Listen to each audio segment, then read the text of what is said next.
have today is a Sears Craftsman miter box. It was manufactured for Sears by the Hempy Manufacturing Company. You can find the same exact box with the Hempy name on it also. Now, miter box is about 18 inches long, the bed's 4 inches wide, the back fence is 2 3/4 inches high. There's a vernier scale around the front.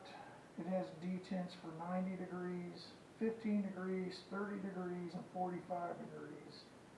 One thing, there's no detent for 22.5 degrees, which I find kind of unusual. I think this is the only miter box I've ever seen that didn't have that. But you can, by unlocking the arm, you can pretty much move it around any place you want, set it up, lock it back down. It does hold pretty well. Now, this thing is primarily made out of a zinc alloy.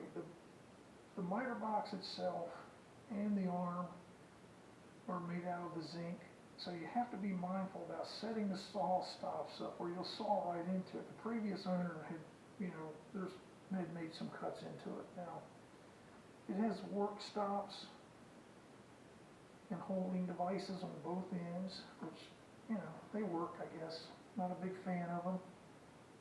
Now, saw guides, you can hang them on these little levers here. They're just a little hanger. Now, the saw guides are actually pretty nice because they have rollers inside of them, and the saw actually runs really quite smoothly on there. You just have to keep them clean and put a drop of oil on them now and then. Now, the saw, I believe, is an Adkins saw. It's 24 inches long. It's 4 inches high. It's 11 teeth per inch. That's a nice fine cut. And it has a plywood tote on it.